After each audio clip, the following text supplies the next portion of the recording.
Sveiki, prisijungę prie mūsų pirmojo savanorystė be filtro tinklalaidės epizodo. Tai vieta, kur kalbėsime apie tarptautinę savanorystę ne tik kaip apie punktą jūsų CV, bet kaip tikrą gyvenimo nuotykį. Šiame podcast'e kalbėsime apie tarptautinę savanorystę su Europos solidarumo korpusu, be filtrų, be nuobodžių prezentacijų, bet su tikromis istorijomis, kultūriniais šokais ir ką aš čia darau momentais. Mūsų pirmajame epizode turime dvi viešnes - Deimantę ir Mariją, kurios visai neseniai grįžo iš tolimosios bei saulėtosios Arubos salos, kurioje savanorystė susitiko su tropikais. O viena iš jų dar prieš tai savanoriavo ir Turkijoje, kur gyveno sniego bei kalnų apsuptyje. Tad palyginimų ir istorijų tikrai netrūks. Jeigu kada nors pagalvojai apie savanorystę užsienyje, bet dar dvejoji, šis epizodas kaip tik tau. Labas, Deimantė ir Marija. Labas. Labas. Taip, tai trumpai prisistatykit, kas jūs esat ir kaip atsidūrėt tame Europos solidarumo korpuse. Tai aš esu Marija. Iš tiesų ilgą laiką prabuvau psichologijos srity ir pajutau, kad biškai perdegau ir visada girdėjau apie tas galimybės savanorystės, bet neteko pabandyti, tai tiesiog ieškojau trumpalaikės pirmą keliem mėnesiam ir buvau nusistačius, kad noriu tik 2 mėnesiam ir tik tuo laiku ten žiemos laiku, žiemos mėnesiais, tai labai apribojo mano galimybės, tai teko paieškoti tų galimybių būtent tuo laiku ir taip užkrito, kad tik viena galimybė iš mano visų atsakė iš vis ir tai buvo Turkija. Tai jeigu, sakyčiau, reiktų trumpai pristatyti, tai esu toks pasaulio gyventojas. Es gyvenu skirtingose žemynuose, tiek Azijoje, tiek Šiaurės Amerikoje ir tada labai norėjau pridėti dar vieną. Tai Karibai pasirodė labai labai patrauklus ir ta visa galimybė ir pagyventi prie jūros. Tai taip ir atsidūriau čia. Esu baigus tarptautinės Vilniaus universiteto studijas, dirbu dabar daugiausia laiko su vaikais, tai toks ir gyvenimėlis. Labai labai smagu, iš tikrųjų, jūs turėti mūsų tinklalaidėje. Papasakokit, koks buvo jūsų kelias į tą savanorystę, kaip jūs iš viso žinojot apie šitą programą ir kaip nusprendėt važiuoti. Aš gal sužinojau dalyvaudama trumpalaikiuose mainuose, tiesiog ten būdavo pristatymai įvairūs, tai iš ten išgirdau, man atrodo, pirmą kartą. Šiaip mano aplinko niekas nesavanoriavo, bet jau buvau girdėjus, gal ne iš artimiausio žmonių, bet bendrai pažįstamų, kad įdomi patirtis, kadangi yra ES finansuojama, tai gana tokia patikima ir finansų prasme, ir darbų prasme, ir apgyvendinimo prasme, tai tiesiog norėjosi kažkokios patirties, kuri būtų kaip ir savanorystė, bet nebūtų labai daug neapibrieštumų ir nepažįstamų žmonių, kurie nėra kažkaip patvirtinti, kad jie gali priimti gerai savanorystę, kad ta patirtis bus tikrai gera, tai tiesiog norėjosi kažko patikimesnio, dėl to būtent pasirinkau solidarumo korpuso savanorystę. Aš irgi labai pritarčiau Marijai, kad sužinojau iš trumpalaikių jaunimo mainų ir mokymų, nes pati dirbau 3 metus projektų koordinatorė ir tada kažkaip norėjosi ilgesnės patirties, ne tik savaitės ar 2. Ir manau, kad tikrai labai labai daug suteikia šitą savanorystę. Nes kaip ir minėjau, Marija, tikrai nereikia labai daug savo lėšų naudotis, tinkama labai daug nuostabių žmonių. Ir man kažkaip kartu norėjosi, kad ir daugiau kiti žmonės sužinotų, tai pati sužinos ir galvoju, reikia važiuoti. O kai nusprendėt jau važiuoti ir pasiryžot važiuoti į tą savanorystę, ar nebuvo baisu, kad ir dieną prieš, naktį prieš skrendant, ar neatsirado tokio šiek tiek baimės jausmo? Man tai nebuvo baisu, nes aš turėjau daug tarptautinių patirčių, manau, panašiai ir Deimantė.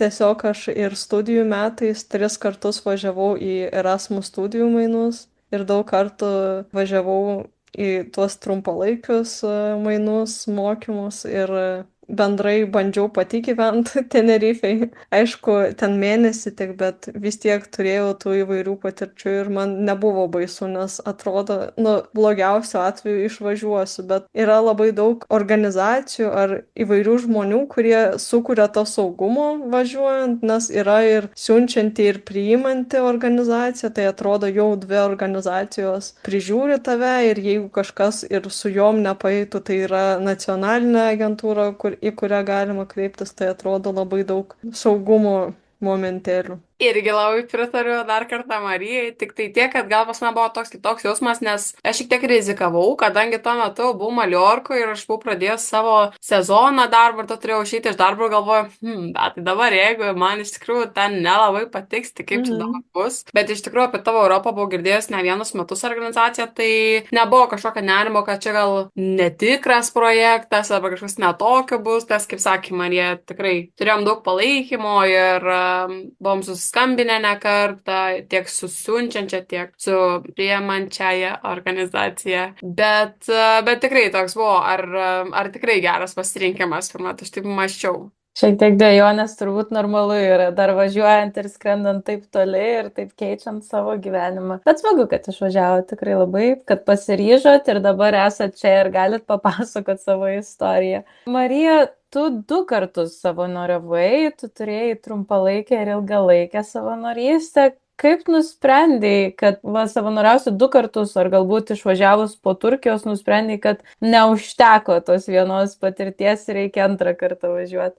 Nuvažiavus į Turkiją neturėjau plano aplikuoti antrą kartą, tiesiog turėjau planą pakeliauti po tos galimybės ir mano planas buvo vasarą keliauti į Jamaiką. Čia jau kelių metų svajonė tiesiog ir prisisvajojau savo ir jau ieškojau galimybių ir taip netyčia tiesiog gal reklamą ar postą pamačiau iš tavo Europos KD-Aruba, siunčia žmonės ir iš draugų girdėjau, kad jie jau aplikavo, bet kažkas ten nepavyko pas juos nuvažiuoti ir tiesiog nusprendžiau, gal čia mano tiesiog šansas, čia nereikėtų man pačiai planuotos kelionės, o čia atsiraščiau taip netikėtai, taip arti Jamaikos, tai tiesiog nusprendžiau aplikuoti ir bus kaip bus, bet iš tiesų jau buvau užsisvajojus ties keliavimu į Arubą, tai labai laukiau žinių. Ir net tavo Europos koordinatoriui, su kuriuo bendravau Donatu tuo metu, tai daug susirašinėjau ir paminėjau ir apie šitą, kad aplikavau ir labai laukiu žinių.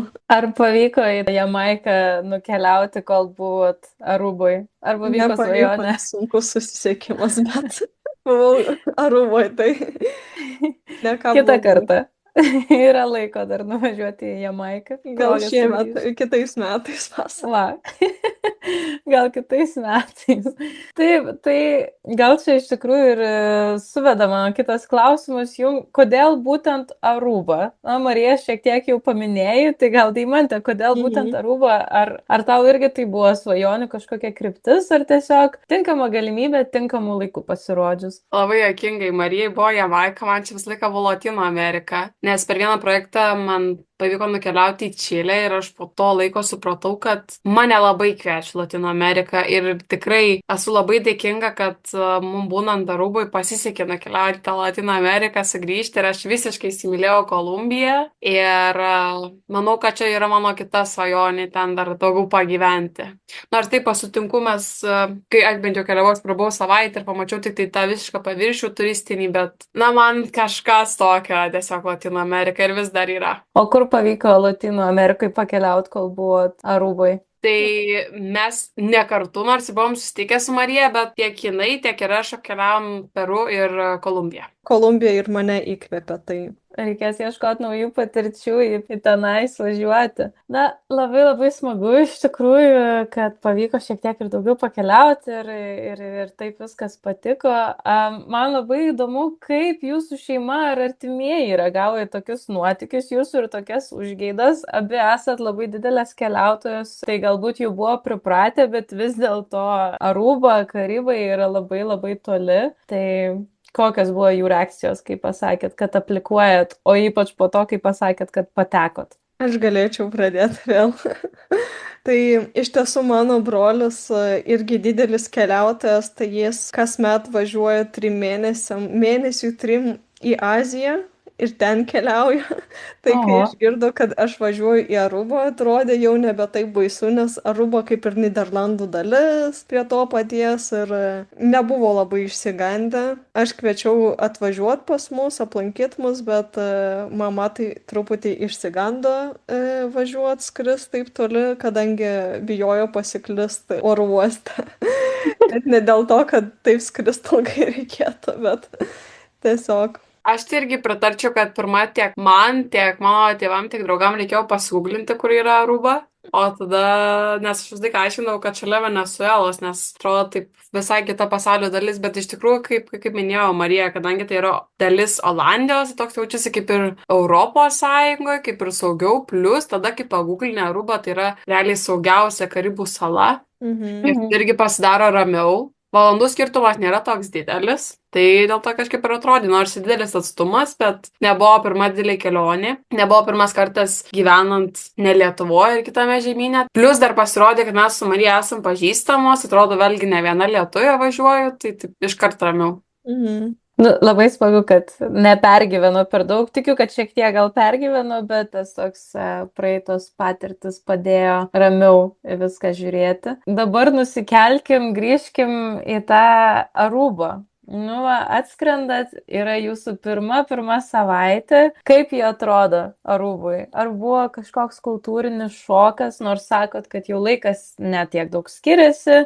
dalis Olandijos, tai gal šiek tiek netoks didelis kultūrinis šokas, bet, nu, papasakokit, kokie buvo jausmai jūsų pirmą savaitę. Aš tai bent, pavyzdžiui, labiausiai ką pamenu, tai kad tiek aš, tiek Marija mes labai sirgom. Ir buvo toks sunkus skrydis. Aš šiaip labai mėgstu skristi, bet tiesiog taip blogai jautėmės. Ir aš pamenu, kai nusileidau, aš galvoju, kaip faina, palmės, va čia eičiau pasvaišot. Bet sveikatos tai visiškai nebuvo, nes nu, tikrai kažkaip susirgom labai prieš tą kelionę. Tai man tai va pirma buvo toks gal įspūdis, kur atrodo eini tom gatvėm, toks pusiau sergantis, nesupranti, kur čia esi, palmės aplink, kažkokią muziką. Nu, toks labai labai keistas, nes mes kai dar atvykom, mes dar ne savo vietų gyvenam, kur gyvensim kažkokiam viešbutį, žodžiu, ten centre. Tai toks buvo, nežinau, man labai keistas jausmas atvykus. Kaip tau, Marija? Nu jo, biški apsvaigę dar nuo to karščio buvom ir man dar truputį blogai kvėpavosi.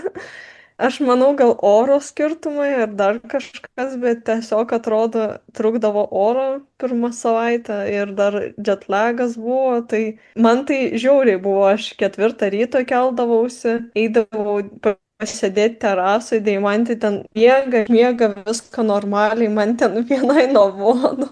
Mes gal ne visiškai gerų laikų atskridom, nes dar buvo praeiti savanoriai, kurie turėjo už kelių dienų išskrist, o tie nauji savanoriai ten turėjo savo reikalų kažkokių ir mes neturėjom nei transporto, nei susipažinom normaliai ir atrodo tai buvom dviese, realiai nei su organizacija kažkaip bendravom, tiesiog dviese ten vaikščiojom po tas gatves, ieškojom paplūdimio, ten irgi buvo sudėtinga surasti miesto centre.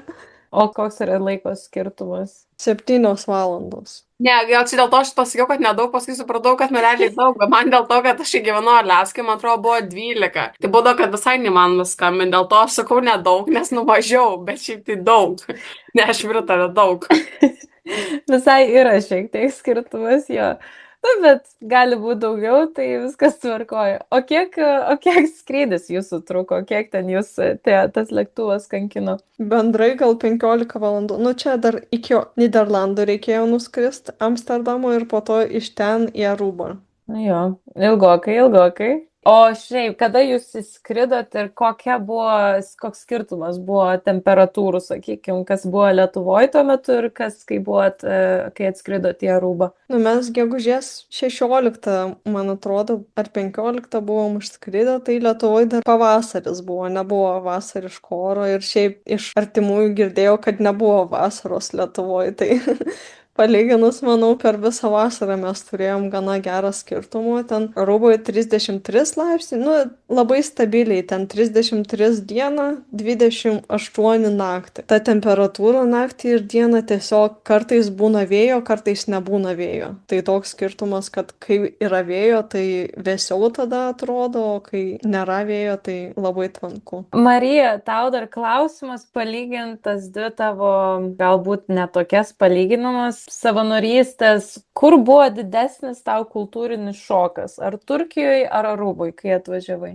Nežinau, sunku tiesą sakant pasakyti. Čia gal ne tiek kultūros, gal kultūra panaši, tiesą sakant, tam mieste, kur aš gyvendavau Turkijoje, tiek Aruboje, nes nėra kažkokio labai įsipareigotumo, gal tas lankstumas kažkoks, netikėtumų daug, dėl to, kad paskutinę minutę kažkas sugalvoja ir nori daryti. Bet gal bendrai man buvo sunkiau Aruboje, nežinau, gal mažiau pažįstama aplinka, nes Turkijoje man teko būti daug kartų. Ir vis tiek Turkija yra daug artimesnė Lietuvai. Kai skrendi į Arubą, supranti, kad tu negali grįžti namo, kada užsinorėsi. Man buvo truputį krizė po kelių mėnesių, kad man jau pakako Arubos, nes sala vis tiek gana maža ir ten nėra, kad labai daug veiklų visokių ir tos veiklos dažniausiai nebūna tokio lygio kaip Vilniui, pavyzdžiui, nes vienam Vilniui 5 kartus daugiau žmonių negu visoje Aruboje. Tiesiog nėra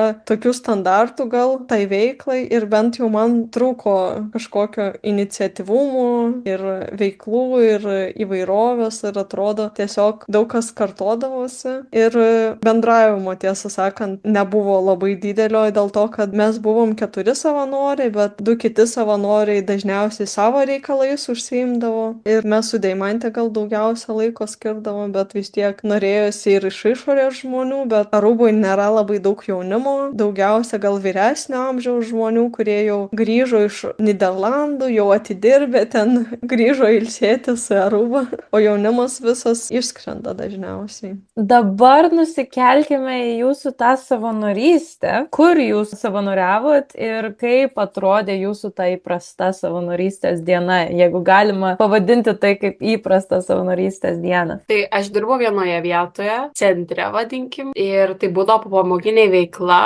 moksleiviam. Tai dažniausiai mes tiesiog su jais kartu žaisdavom, padėdavom daryti namų darbus. Tai kai prasidėjo diena, tai mes atvykdavom apie 10 valandą, tada turėdavom porą valandų pasiruošti veiklas, susiplanuoti, pavyzdžiui, vasaros stovyklas, kai turėjom vasaros stovyklas vasarą, tai paruošti programą, surasti lektorius. Ir tada vaikai ateidavo apie kokią 1 valandą. Tai būdavo tokia susibūrimo valanda, kur paklausim, kaip jiems sekėsi mokykloje. Ir do šokios valandos eidavom padėti namų darbus ruošti. Tai vat su jaunesniais ten būdavo vienokios veiklos, su vyresniais kitokios, nes tai būdavo nuo 7 metų, tarkim, iki kokio 16, kur visiškai paaugliai. Tai tokios 2 skirtingi kambariai, tiek jaunesniem, tiek vyresniem. Ir po to mes turėjom tam tikrus žaidimus, tai tenai komandiniai žaidimai, kartu žaisti futbolą, arba gaudynės, arba slėpynės, tai priklausomai nuo vaikų amžiaus. Tai va, ir mūsų centras veikdavo pirmadieniais, ketvirtadieniais. Ir tada dar mes atradom su Marija, kad galima savanoriauti ir kitose veiklose ir organizacijose. Tai Marija gal buvo kiek aktyvesnė, bet dar manau, kad ir jinai daugiau papasakos apie tai. Taip, aš savanoriavau kartu su Deimante 2 dienas savaitę ir 2 dienas kitoje organizacijoje, mokykloje vaikams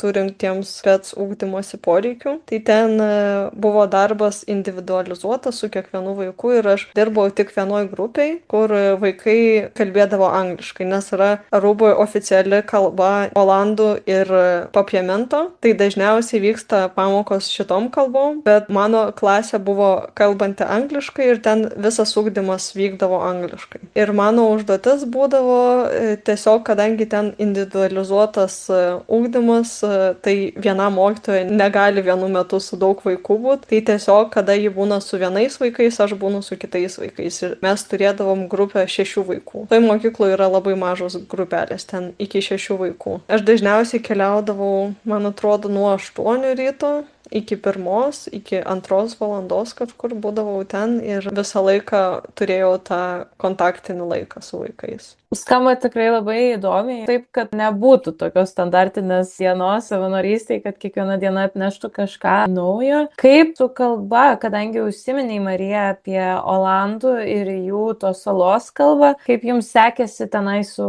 ta kalba, ar jūs mokėtės šiek tiek, ar tas bendraut, ar trukdė, netrukdė tos skirtingos kalbos? Tai aš manau, kad labai buvo gerai ir mums labai padėjo su Marija, kad mes kalbėjom ispaniškai dar, tai su vaikais visada buvo įmanoma susikalbėti arba angliškai, arba ispaniškai. Tai buvo šiaip labai įdomu patirtis, nes man pirmą kartą, pavyzdžiui, teko aiškinti matematiką ispanų kalbą, tai buvo toks daug naujų žodžių, bet tikrai labai patiko, nes labai praturtino, kadangi, pavyzdžiui, kai dirbau Ispanijoje, dažniausiai, kai kalba ispaniškai, žmogus nekalba angliškai, o čia buvo, kad kalba ir ta kalba, nes jie šiaip kalba dažniausiai visomis 4, tai tiek olandų, papimentų, anglų ir ispanų. Tai tikrai vaikai labai noriai mus mokindavo, jeigu ten paklausė, kaip olandiškai pasakyti šitą dalyką arba papimentų, tai jiem labai patinka, aš turėjau savo visus nautus įrašęs į telefoną, tai jie tikrai labai noriai mus mokindavo ir supažindavo savo kultūrą. Deimante, tavo savanorystės tuo metu tu buvai patekus net į Arubos televiziją. Papasakok šiek tiek daugiau apie tai, kaip tu ten atsidūrei ir ką tu ten veikiai. Taip irgi netikėtai atvyko į mūsų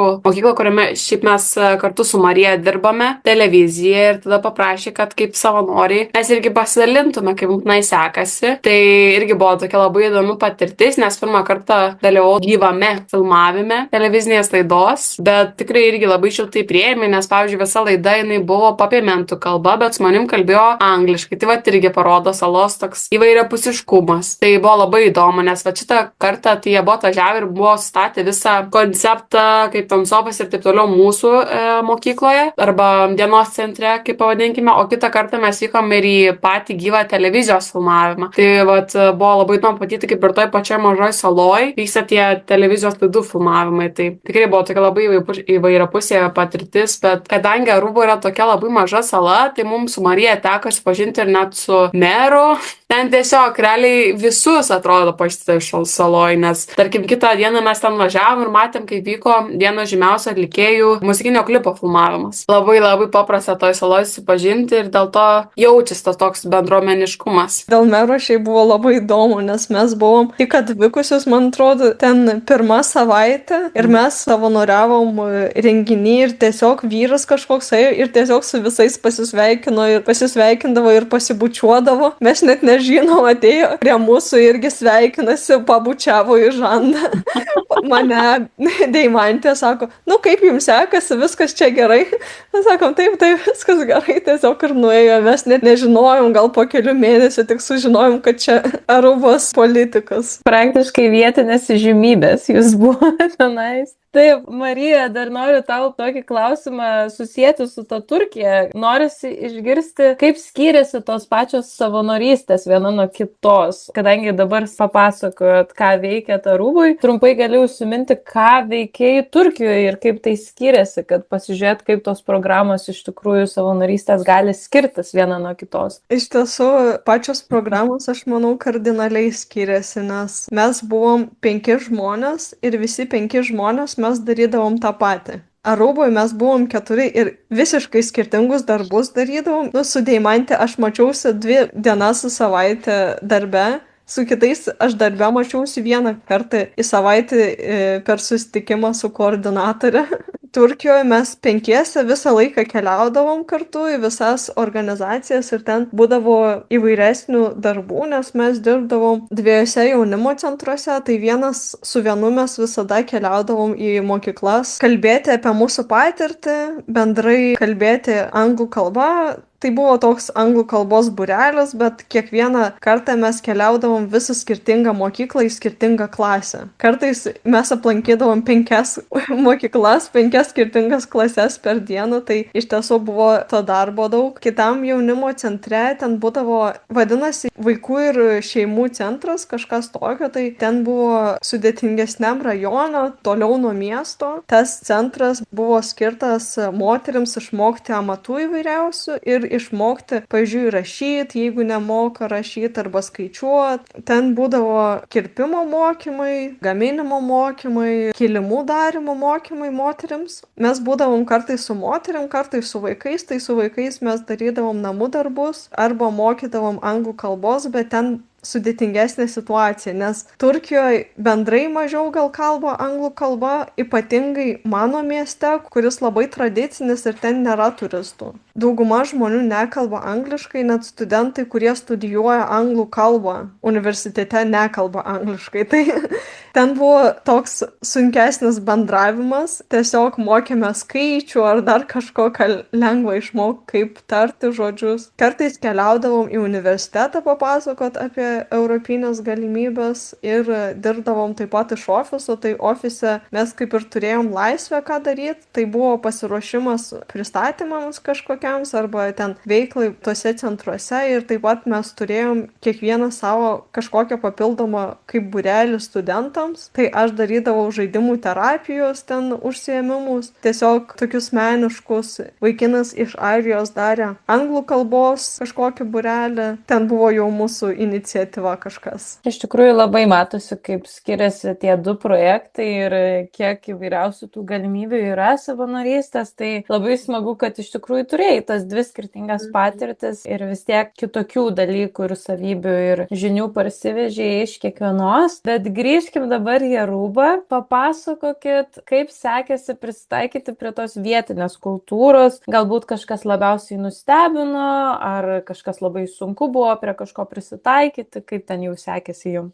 Man gal truputį sunku buvo prisitaikyti prie to neapibrėžtumo, kai numatom daryti kažką ir tas neįvyksta, arba labai daug tokių dalykų, kurių atrodo Lietuvoje, jeigu jau pasakai, padarai, bet ten nėra tokio. Ten yra labai daug neapibrėžtumo, ten bandai tartis, nesusitari, ten tau neatrašo. Labai sunku bendrauti nuotoliniu būdu, ten visas bendravimas vyksta gyvai, jeigu netyčia kažkur nueini ar gatvėje pamatai, tai tiesiog tada gatvėje ir susitari, nes jeigu parašai e-mailą ar net WhatsApp'e kažkokią žinutę, greičiausiai niekas tau neatrašys. Tai aš prisimenu, mes ėjom su kita kolegė tartis dėl jaunimo mainų, kad norėjom, kad viena organizacija prisijungtų ir padarytų veiklą. Tai mes tiesiogiai net nesitarę ėjom į tos organizacijos buveinę ir darėmės gyvai, nes kitaip tiesiog nebūtų įvykę.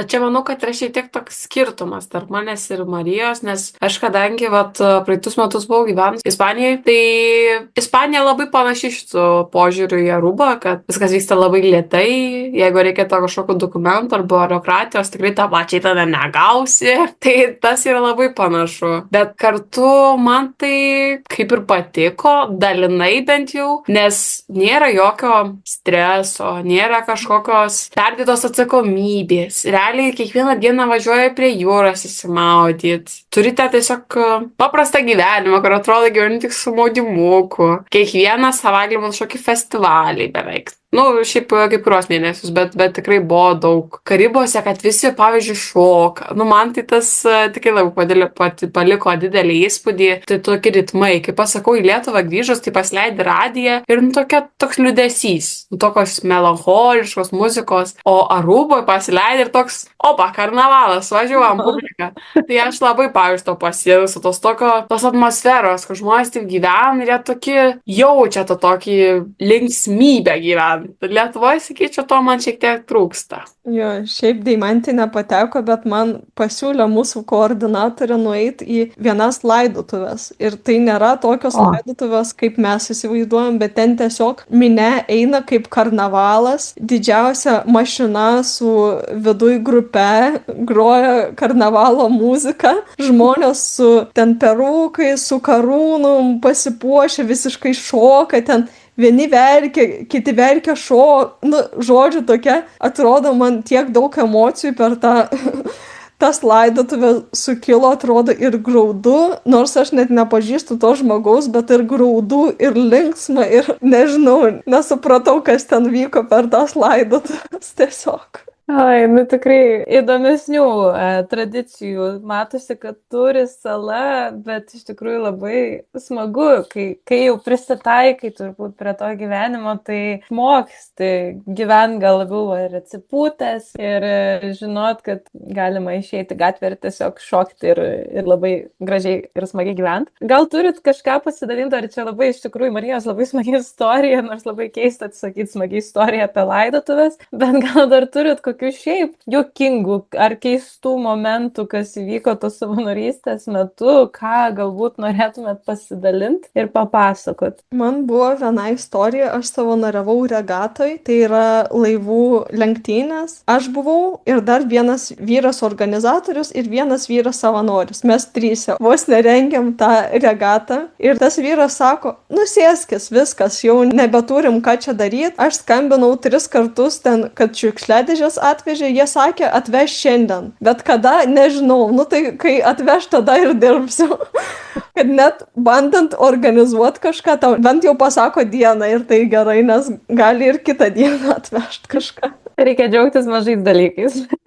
Aš sakyčiau, kad mane tai gal irgi stebino, kur kita mūsų buvo savanorystė, tai mes savanoriavom buriavimo vaikų stovyklai ir man čia buvo pirmai labai keista, kad mes kaip ir sutarėm, ką mes ten savanoriausim, kokios mūsų užduoties. Ir ne tai, kad mums pirmą duotų ten padėti vaikam, reiškia, bus vandenijos prižiūrėti, bet sako, va dabar jūs eikit, jūs bandykit plaukti. Ir mums ten davė instruktorių, kad mes pačios pirmą pramoktume ir sako, nu, kiek jums pavyks padaryti, tiek pavyks, bet sako, va, busit pasimokinę, kaip buriuoti. Labai smagu, kad jie tokie atviri ir va taip, ateik, daryk, pabandyk, kaip gausis, taip gausis, labai fainai. Ar buvo kažkuriuo momentu, kol jūs ten buvote rūboje, ar buvo akimirka, kur galvojat, ką aš čia veikiu, noriu namo, viskas gana. Arba tiesiog momentas, kur, kaip aš čia atsidūriau, kažkas tokio. Man gal per vidurį buvo. Ten dar susiklosti, kad mes turėjom konfliktą su ta mokykla, kur Deimantė dirbo. Nežinau, gal neturėjom tokio palaikymo iš mūsų vadovybės. Žodžiu, viskas susiklosti ir atrodo tas bendrai gyvenimas Aruboje. Nu, man truputį buvo sunku įprasti, nes mano gyvenimo tempas yra labai greitas, o Aruboje yra labai lėtas. Ir man sunku būt ir gyventi tokią rutiną, kur tu nuvažiuoji į darbą ir po to nuvažiuoji ir į pliažą ir viskas. Man norisi daugiau.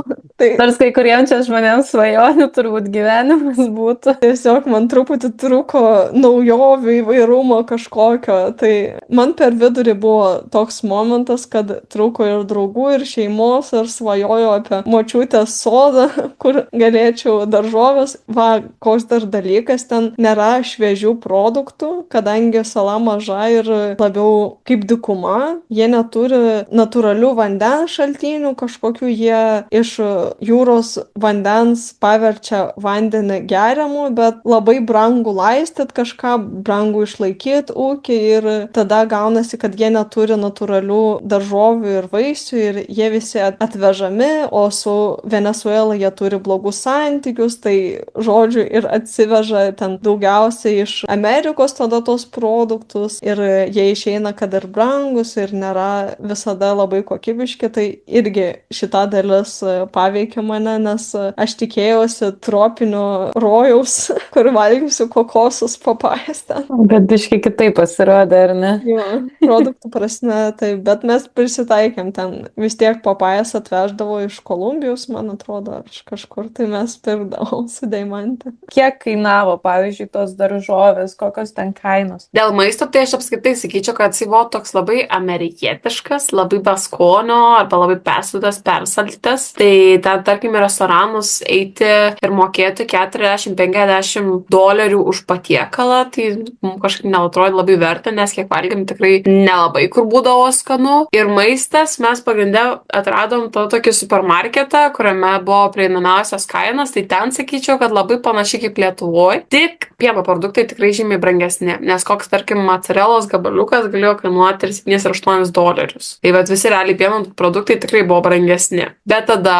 buvo nuoja galimybė mokintis kitaip gyventi iš Marijos veganiškų patiekalų. Tai, kaip sakoma, viskas yra galimybė. Viskas išeina į geresnę pusę, žinai. Atrodo truputį absurdiška, bet mes ten pirkdavom 10 kilogramų šaldytų daržovių, kur atrodo, kai atvažiuoji ir plus 30, tai turėtum šviežiausias daržovės valgyti, o ne šaldytas.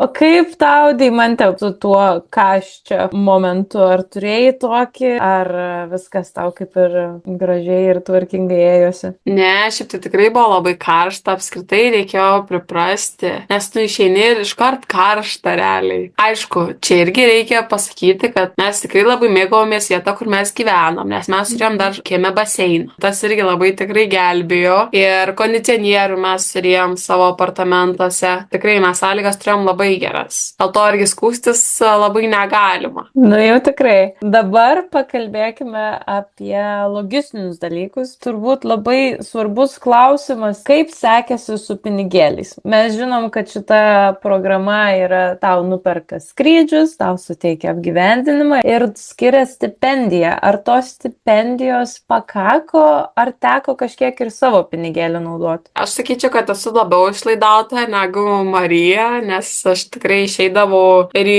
vakarėlius savaitgaliais, į visas kitokias veiklas, bet tikrai pasakyčiau, kad užteko pilnai. Aš gal neskaitant kelionės, kuri buvo po Latino Ameriką, bet gyventi tai tikrai buvo įmanoma ir padengiant šokių pamokas ir visas kitokias veiklas. Tik aišku, reikia paskaičiuoti, kaip sakiau, gal tarkim, neėjom tiek daug į restoranus, nors man tai net neatrodė iš tikrųjų verta palyginus jų maisto kokybę, bet tarkim, mes neėjom į restoranus, paskaičiuoju, nuvažiuoju į tam tikrą supermarketą, tam tikrus maisto produktus, bet tikrai aš manau, kad stipendija buvo pakankama. Aš net atidėjau ir kelioniai ten išleidau daug pinigų, kuriuos buvau atidėjus, bet aš manau tikrai įmanoma ir priklauso nuo to, ką valgai, kaip valgai, bet mes šiaip netaupėm ant maisto ir jeigu mums norėjosi kažko, tikrai nusipirdavom ir į restoraną irgi nueidavom, gal nenueidavom žiauriai dažnai, bet būdavo visokių progų ir jo, iš tiesų dauguma restoranų nuvylė, bet vis tiek buvom nuėję.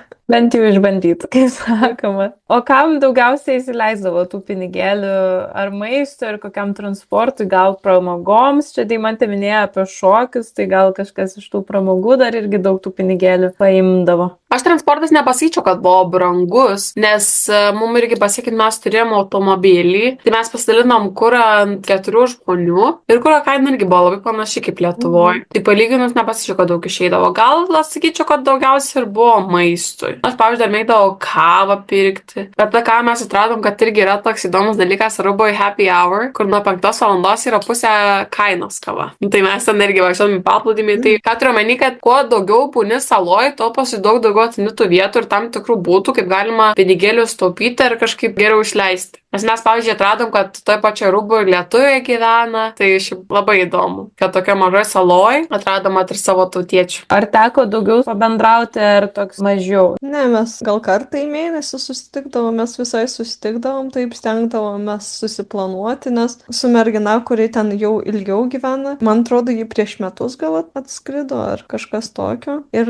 ji eina pas kirpėją, kuri yra lietuvė, apie kurią aš girdėjau dar iš kitų šaltinių apie tą kirpėją, kad iš Lietuvos yra, bet mums neteko susipažinti. O kaip tada, kaip jūsų apgyvendinimas buvo? Ar jūs gyvenot vienos, jau sakėt, kad turėjot baseiną, tai čia skamba kaip nuostabios sąlygos, bet bendrai kaip sekėsi, turėjot po kambarį, ar turėjot su visais savanoriais gyvenot, kaip ten ta situacija buvo? Aš ten nuoširdžiai, kai visiems pasakoju, tai sakau, kad mes gyvenam viloje, nes aš ten apartamentais nepavadinčiau, kadangi mes dar gyvenam antram aukšte, tai ten yra tokia kaip mini terasa užlipus ir atsidarai mūsų duris ir tenai matosi palmės ir baseinas. Labai prabangiai tikrai. Ir kiekviena turėjom kambarį, tada vidury buvo svetainė su virtuvė sujungta ir netgi mes turėdavom kas antrą savaitę ateinančią tvarkytoją. Na, skamba tikrai jau kaip vila, gyvenot labai poniškai iš tikrųjų, nes būčiau klausius, ar kažkokių situacijų buvo, kad kažkas netiko su apgyvendinimu ir kaip jūsų organizacija padėjo, bet nežinau, ar čia įmanoma atrasti dar kažkokių blogų dalykų apie apgyvendinimą, kai gyveni viloj su baseinu ir vaizdu į palmes ir dar atvažiuoja sutvarkyti. Tik tai esam turėję vieną kartą namuose, yra toks kaip didelis vikšras, tai vienasis centapys. Esmė ta, kad mums pasako vietiniai, kad jie nevaikšto po vieną. Ir mes buvom radę ją tik vieną, tai man visą laiką buvo baisu, kad kažkam liko apartamentuose tas kitas gyventojas. Bet jis yra labai baisus, kadangi jis yra nuodingas ir jis kai kanda, tai skauda kokias 2 savaitės. Bet jį dar, reiškia, išnešti, tai reikia jį taip sukapoti į gabalus. Tai man tam buvo labai baisu. Mes skambinam kitam savanoriui ir sakiau, žiūrėk, ateik, aš tau bet ką duosiu, sakau, tik prašau, man labai baisu. Tai Marija dar matė visą tą situaciją, aš taip užsidengiau ir nieko nežiūrėjau, nes man ten labai baisu buvo. Jam ten pačiam belam kaip baisu buvo. Jis šluotą trenkė ir partrenkė per pusę, bet vienas gabalas nuskrido kažkur tiesiog nuo to, nes jis irgi žiauriai ten bijojo ir bandė kuo toliau nuo to centipede būt. Nu jo, tai va, vienas minusas tikrai yra. Ne visada tobula gali būti. Buvo Tai dar kažkaip driežiukų į lizdą. Taip, daug namuose, aha, taip, jie atsirasdavo kažkaip vis. Bet tie driežiukai kaip ir nėra nuodingi, tik taip nemalonu, atrodo, va, tas darai spintą ir taip pralekė. Tai kaip tvarkydavote su tais drežiukais? Stengdavomės nekreipti dėmesį į jų egzistavimą. Nu jo, nes niekas jais nepadarysi. Tas tai tiesa. Tik tiek, kad va dar būdavo gyvačių. Pas mus tai nebuvo, bet vieną kartą tai buvo, kad šalia mūsų kaimynų, ten šalia, žodžiu, tokį kibirais yra gyvatį. Nu, gyvatės tai nesmagu. Ne, ir va, kas buvo labai juokinga, kad aš nes neišnekėjau su drauge, kurie grįžo iš Australijos, tai sakau, kiek su gyvačių, kiek vorų, man tai sako, nieko nemačiau, tai mes išnekėjom, kad aš daugiau mačiau vorų, negu ne Australijoje, nes Australijoje mieste tai šiaip nebuvo visiškai. Geras. Nu, žodžiu, visokių gyvių pamatė, tai reiškia, daugiau turėjot kambariokų, negu planavo turėti kambariokų, bet svarbiausia, nieko blogo neatsitiko ir niekur ten nuodingi tie drežiukai ir visa kita gyviai neįkando ir nereikėjo kankintis. Bet jeigu būtų įkandę, ar jums suteikė draudimą jūsų savanorystės organizacija? Taip, mes iš tiesų ir abi kreipiamės. Aš kreipiausi, nes man buvo su dantenu nuo mangų valgymo tiesiog įstrigęs plaukelis, tai tiesiog norėjau, kad pravalytų, tai buvau nuėjus pas odontologę, viską apmokėjo, deimantė irgi, kiek žinau, ten viskas gerai išsisprendė. Taip, ir ką dar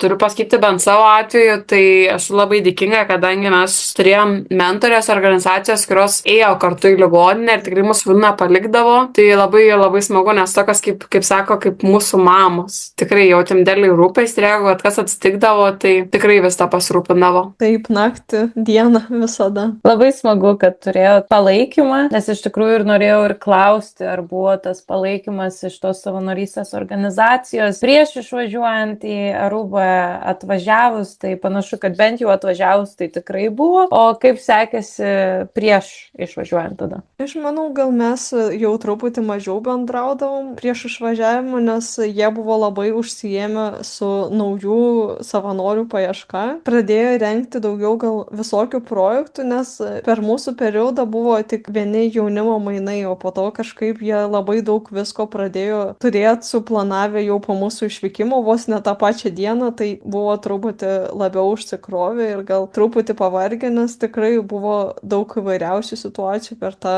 savanorystę ir ten buvo dar trumpalaikiai savanoriai atvažiavę, tai irgi jie turėjo su transportu problemų, tai tiesiog buvo daug dalykų, su kuriais reikėjo ten susitvarkyti joms. O pavyzdžiui, iš siunčiančiosios organizacijos, koks buvo palaikymas, tai iš tavo Europos? Parašydavo kartas nuo karto tikrai, kaip mums sekasi ir tikrai žinom, kad jeigu kažkokie klausimai kiltų, tai vis tik galime kreiptis. Taip, kreipdavosi ir kaip ten sekasi mūsų savanorystė, norėdavo įvairių nuotraukų ir video, kad filmuotume ir irgi dalyvavom net televizijoje. Buvo, manau, labai smagu, dar jūs buvote tenais ir teko keltis labai anksti. Bet tada irgi labai smagu, nes tada kėlėmės taip anksti, nes tam atrodo pas mus buvo 4 nakties, tada aš jau pavalgė pusryčių ir išvažiavau dardyti ir stebėti vėžliukų. Tai va, tokie va buvo prisiminimai. Aha, labai fainai, eina savo. Na ir turbūt iš logistinės pusės, ką aš dar noriu paklausti, ar buvo daug popierizmo prieš išvykstant, kaip ten su tais dokumentais sekėsi ir bendrai, ar viskam, kam pasirašėt, ar viskas atitiko tą realybę? Šiaip, man atrodo, dokumentų buvo tikrai daug, nes į Arubą yra visai sunku patekti ir ten reikia daug dokumentų pateikti, kad tiesiog įleistų į šalį. Mes daug ko nepildėm, iš tiesų daugiausia dirbo mūsų organizacijoje su tais popieriais, bet mums vis tiek reikėjo juos visus pateikti ir turėti su savim įvažiuojant. Man atrodo, net Niderlanduose jau klausė įlipant į lėktuvą, bet ir atskridus irgi galėjo klausti ir klausė kartais. Dėl to buvo truputį sudėtingesnis procesas mums iškeliauti į kelionę, bet viskas sėkmingai ten pasisekė. Kaip Jūs manot, ar savanorystė, Marijai 2 savanorystės, ar tos patirtis pakeitė Jūsų požiūrį į ateitį, studijas, karjerą ir panašiai?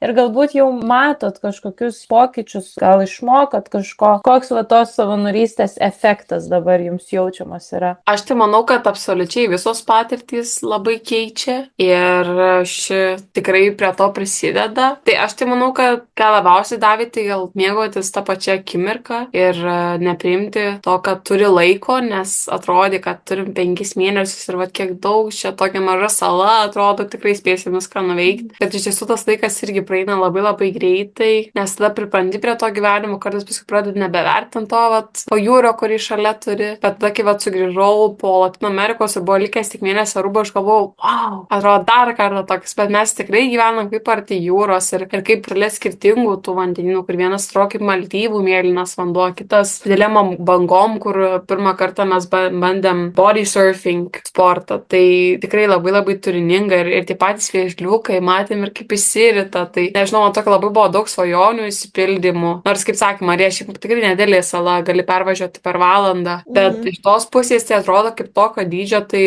labai turininga patirtis. Jo, iš tiesų, man tai gal tokio paprastumo gyvenime ir gal nesureikšmint dalykų kartais, nes momente gali atrodyti, kad čia pasaulio pabaiga, bet man atrodo dar su amžiumi man ateina, nes ten, kur atrodė mokyklą baigiant tie egzaminai pasaulio pabaiga, po to gal išėjimas iš darbo, dabar atrodo tokios patirtis kaip tik pasako, kad visos patirtis reikšmingos ir kuo daugiau patirčių turi, tuo geriau. Ir tiesiog gal nebijot savo amžiaus, nes man jau buvo tokio, kad man 27 ir aš galvoju, gal jau čia per vėlų, čia jaunimui, gal 20-mečiams, taip toliau. Per jaunimo mainus aš dažnai atsidurdavau tokioje situacijoje, kad aš esu vyresnė ar vyriausia ir tiesiog gal šita patirtis man taip atveria mąstymą, kad tu gali tas patirtis turėti bet kokiam amžiui ir nėra svarbu, kiek tau metų yra, vis tiek jeigu turi norą ar savanoriaut, ar kažką daryti, ar kažkur važiuot, ar net išeiti iš tos komforto zonos, kas man atrodo yra labai svarbu, neužsisėdėti savo komforto zonui, nes tada tu prarandi tą grožį gyvenimo, tų patirčių, kurias galėtum turėti. Ir bent jau man tai yra didelė vertybė patirti šitą gyvenimą ir turėti patirčių įvairovę. Tiesiog gal tokio įnešė atvirumo pasauliui ir atvirumo patirtim. Ir nors aš ir buvau atvira, bet tuo pačiu su amžiau atrodo, tu jau turi kažkokį įsivaizdavimą, koks tu turi būti, kai esi kažkokio amžiaus, kad turi čia turėti stabilų darbą ar dar kažką ir labiau bijai tų patirčių, bijai išeiti iš tos aplinkos, kurioje esi, kažką pabandyti, kažką daryti tokio, ko nedaro nei vienas žmogus tavo aplinkoje, tiesiog įkvėpimą gavau. Iš tikrųjų, tokiam kaip galutiniam klausimui, užbaigimui šitos tinklalaidės, galbūt galėtumėt pasidalinti vienu patarimu jaunam žmogui, kuris dabar klausosi ir galvoja, ar turėčiau čia važiuoti, ar žengti man tą pirmą žingsnį, čia važiuoti, nevažiuoti, ką čia daryti. Važiuoti. Tiesiog čia yra, bent jau man buvo didelis žingsnis išmokti atstovėti savo ribas ir atrodo tokioj aplinkoj, kur nėra kažkokia pilna labai didelių atsakomybių, nes vis tiek mes esam savanoriai, tai tiesiog tu išmoksti to tokioj labai draugiškoj aplinkoj, būt suaugęs, turėti savo buitį, sukurt gal naują kažkokią aplinką, pabandyti naujų dalykų, įgauti įgūdžių. Tiesiog atrodo tokia labai draugiška aplinka, išbandyti save ir išbandyti savo nuostatas. Tikrai visiškai dar kartą pratarsiu Marijai, nes ne vien tik tai, kad gali išbandyti ir suaugti ir patirti, bet kartu ir nereikia kažkokio labai didelių finansinių išteklių, nes realiai viskas yra padengiama, kaip jau minėjom, ir jeigu kas atsitinka, yra tiek abi organizacijos, kurios tikrai padeda nutikus bet kokiai situacijai. Tai vien iš tos pusės, kad galima pagyventi kitoj pasaulio daly ir realiai neišleisti savo sukauptų pajamų ir dar sukaupti patirtį, tai aš manau, kad tai yra absoliučiai nereali galimybė. Nes šiaip nukeliauti ir taip pagyventi Aruboje 5 mėnesius, tai tikrai reiktų didelių finansinių išteklių. O mes turėjom tokią galimybę tiesiog savanoriaujant. Tai tikrai kiekvienam siūlyčiau pasinaudoti šią galimybę, nes yra labai daug skirtingų temų, yra labai daug skirtingų šalių ir jeigu nepatinka, jas galima keisti, tai tikrai nieko neprarasit. Mūsų organizacijoje buvo galimybė, jeigu tu jauti, kad tau netinka savanorystė toj organizacijai, pavyzdžiui, viena mergina savanoriavo mokykloje, bet jautė, kad čia, jai nelabai tinka. Ir ji tada pradėjo savanoriauti senolių namuose. Tiesiog nuėjo ten, susitarė taip toliau ir organizacija tiesiog sutarė su tuo. Tai tiesiog buvo tokio lankstumo. Tai šią gražią mintimi ir užbaigsime mūsų pirmąjį epizodą tinklalaidės. Ačiū labai merginos, kad pasidalinote savo tikrai įdomiamis istorijomis, jausmais, o klausytojams ačiū, kad buvote kartu su mumis šiame mūsų pirmajame epizode. Tai jeigu galvoje sukasi mintis, gal ir aš galėčiau, labai tikėtina, kad jau esi arčiau savanorystės nei galvoji. Tarptautinė savanorystė su Europos solidarumo korpusu tai ne tik kelionė į kitą šalį, tai patirtis, žmonės, iššūkiai ir augimas, kurie lieka ilgam, net ir tada, kai lagaminas jau senai išpakuotas. Jei šis epizodas tave įkvėpė, pasidalink juos su draugu, kuriam reikia mažo stūmio į priekį, o jei nori daugiau tikrų istorijų be filtro, sek mūsų tinklalaidę ir susitinkam kitame epizode. Iki! Iki! Okay.